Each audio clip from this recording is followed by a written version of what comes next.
Selamat sore, Bapak, Ibu, dan rekan-rekan sekalian. Saya Kurator Adelia akan membawakan materi tentang pancarona dinding putih atau Colors of White Wall. Apakah materi presentasinya sudah tampil? Sudah. Baik, akan saya mulai. Kenapa saya mengangkat warna putih? Hari ini kita banyak melihat arsitek-arsitek yang mendedikasikan karya-karyanya terhadap satu warna, yaitu putih. Putih adalah warna yang diistimewakan dalam arsitektur. Fakta bahwa putih memiliki bagian dalam diskursus arsitektur sudah membuktikan hal tersebut. Untuk mempertahankan kondisi putih, perlu ada praktik-praktik berkelanjutan, upaya-upaya agresif untuk menjaga agar sebuah dinding putih itu tetap putih. Sehingga menggunakan warna putih itu sebenarnya bukan bentuk pasif, tapi justru bentuk aktif menghilangkan warna lain dalam berarsitektur. Upaya yang besar ini menandai signifikansi warna putih dan perannya sebagai wajah dari satu agenda yang dibawa arsiteknya. Pengistimewaan terhadap warna putih juga sering kita lihat paralel dengan pengistimewaan putih dalam satu kondisi sosial. Misalkan arsitek Renaissance Alberti yang menyetarakan keindahan marmer putih pada dinding sebuah kuil dengan warna kulit perempuan. Putih yang datang dari lapisan dianggap vulgar atau palsu, sehingga dinding yang di coating itu sama vulgarnya dengan wanita yang menggunakan kosmetik. Atau dalam kasus lain, di World Columbian Exposition tahun 1893 di Chicago, warna putih digunakan pada seluruh bangunan sehingga area pameran tersebut dijuluki The White City, dan bersamaan dengan itu warga kulit hitam dilarang masuk ke area pameran, sehingga The White City ini memang bukan hanya bangunan yang putih, tapi memang ditujukan untuk warga-warga kulit putih. Di sini kita bisa melihat bagaimana dominasi putih terhadap arsitektur sebenarnya hanya puncak dari resonansinya dengan gerakan yang lebih luas. Namun dalam konteks hunian yang diangkat dalam tema pameran ini, sebuah hunian tidak sesignifikan kuil Malatestanya Alberti misalkan, juga tidak sebesar The White City di Chicago. Bagaimana putih dapat menyerukan kebebasan arsitektur dari The Others pada hunian? Dalam pameran ini saya mengangkat 3 segmen. Yang pertama putih dan kebersihan, putih dan kemurnian, serta putih dan kekosongan. Pada segmen pertama, putih dan kebersihan, putih berdiri di antara higienitas dan estetika visual. Dan ini adalah hubungan yang paling tua antara arsitektur dengan warna putih. Nah, kapur adalah medium tertua yang mengawinkan arsitektur dengan warna putih. Masyarakat era Neolitikum Tengah menemukan bahwa menggosokkan kapur ke permukaan dinding dan lantai mereka bisa menghindarkan penghuninya dari wabah. Di sini putih adalah kondisi hasil dari praktik kebersihan yang menerus dilakukan. Jika dinding atau lantai rumah sudah tidak lagi putih, itu adalah pertanda bahwa proses pemutihan atau pembersihan itu perlu dilakukan kembali.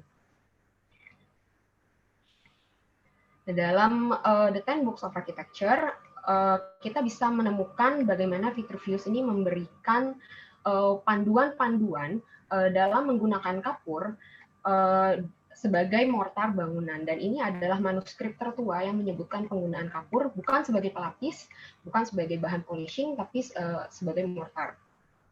Di sini kita bisa melihat bagaimana praktik membangun ketika itu sangat bergantung pada praktik kebersihan.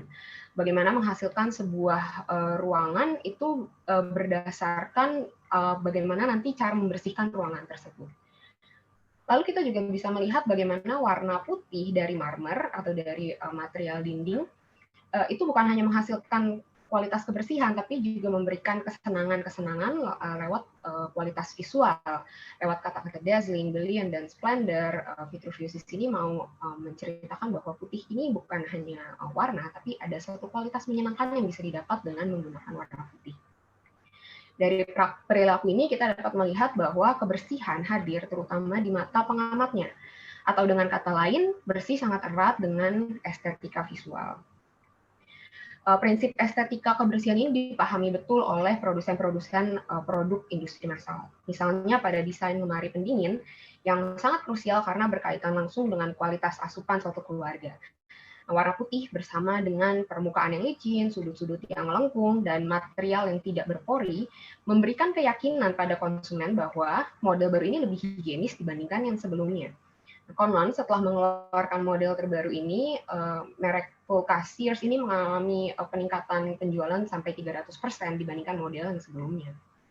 Sehingga warna, tekstur, dan bentuk menjadi jaminan visual akan higienitas yang kita tidak bisa lihat.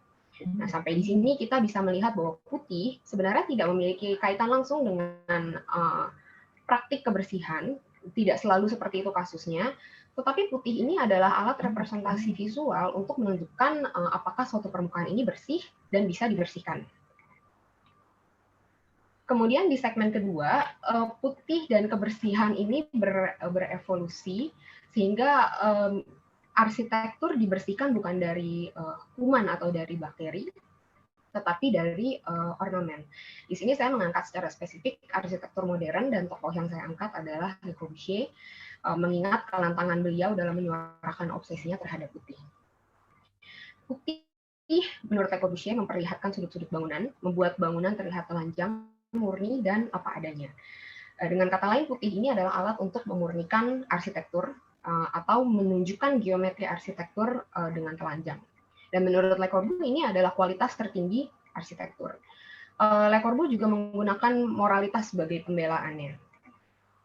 Nah, meski mengagungkan putih, Le Corbusier tidak menghilangkan warna lainnya, tetapi menyembunyikannya, baik itu di kolong-kolong piloti, atau di bangunan sekunder, atau di ruang dalam.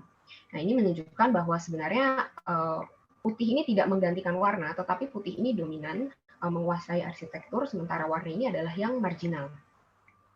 Kalau putih dianggap sebagai warna yang bermoral karena dia menyegarkan atau menyenangkan mata pengamatnya, maka dari praktik ini kita bisa melihat bahwa warna dianggap Le Corbusier sebagai sesuatu yang amoral atau sesuatu yang tidak layak untuk ditunjukkan ke publik, tetapi lebih untuk konsumsi pribadi pemilik rumahnya.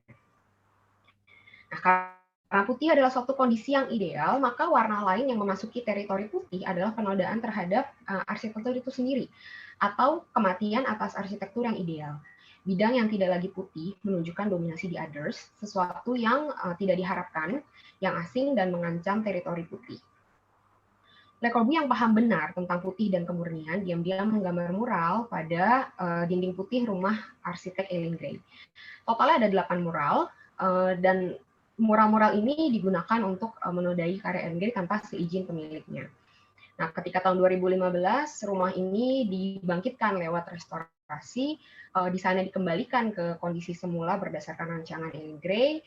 Mural ini tetap ada mengingat nilai estetiknya, yang artinya karya Ellen Gray tidak bisa sepenuhnya dikembalikan atau dihidupkan ke kondisi sebelumnya. Dan penodaan ini tetap mengikuti karya tersebut meskipun sudah melalui restorasi. Nah, di segmen ketiga, kontras dengan modernisme Le Corbusier, putih dan kekosongan di sini diwakili oleh dua arsitek Jepang yang akan menggambarkan bagaimana putih ini mewakili kekosongan dan bukan satu kondisi yang murni. Putih menjadi desain yang belum selesai dalam arsitektur. Bagi beberapa arsitek modern Jepang, putih ini meneruskan kualitas ketidakrampungan dan ketidaksempurnaan yang dominan tercermin dalam kebudayaan Jepang. Kenyahara misalnya mendeskripsikan putih dalam desain itu sebagai kizen, yaitu situasi implisit sesaat sebelum sesuatu terjadi. Nah, ketika sesuatu sudah terjadi, maka dia menjadi eksplisit. Nah, putih ini adalah kondisi nol atau starting point-nya.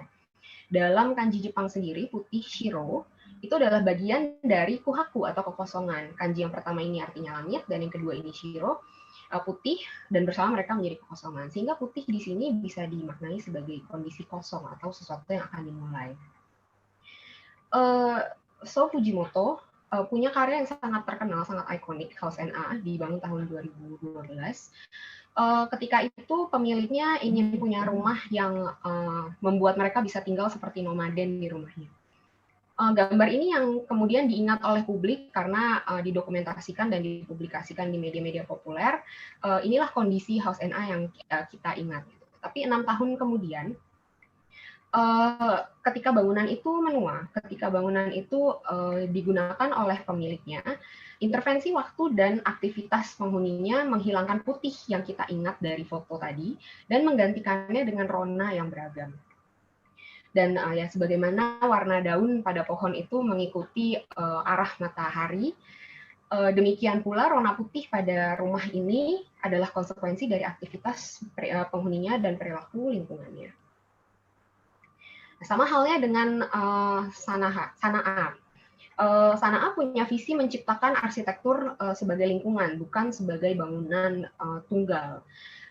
Misalkan dalam proyek Moriyama House di Tokyo juga, hanya lebih awal tahun 2005, menurut Nishizawa, ada 7 aspek yang strategi yang diterapkan dalam perancangan Moriyama House.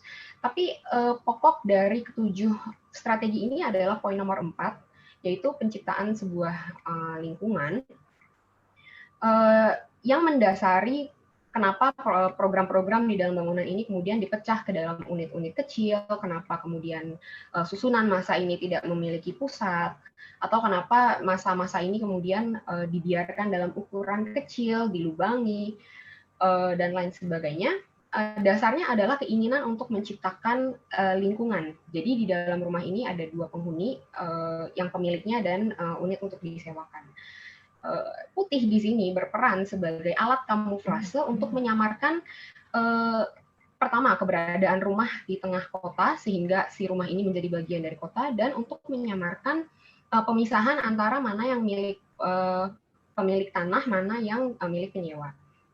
Nah, bagi Kazuyo Shijima, salah satu pendiri Sanaa, putih adalah warna yang normal dan netral, tidak menciptakan hierarki, tapi sebaliknya dia membiaskan cahaya dan membuat batas-batas antar ruang itu kabur. Dari sini kita bisa mempelajari beberapa hal. Pertama, manifestasi putih sebagai kekosongan itu hanya bekerja ketika putih ini menjadi bagian dari konsep perancangannya, dan bukan warna yang ditambahkan pada desain.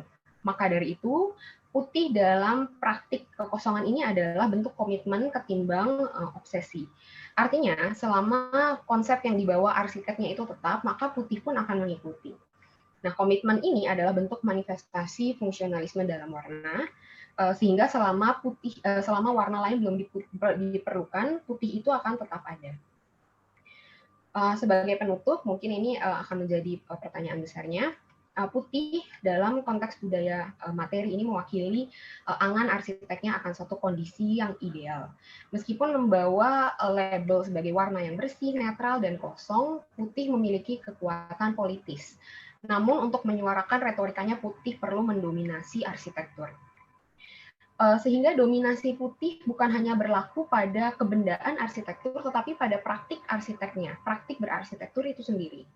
Sehingga mempertanyakan komitmen terhadap warna putih sama artinya dengan mempertanyakan praktik arsitek itu sendiri, atau dalam konteks yang lebih luas, kita mempertanyakan visi dari suatu kondisi ideal. Apa yang membuat suatu masyarakat atau praktik seorang arsitek ini, apa yang menjadi kecemasan ya, apa yang perlu disingkirkan, dan apa yang membuat putih ini diutamakan.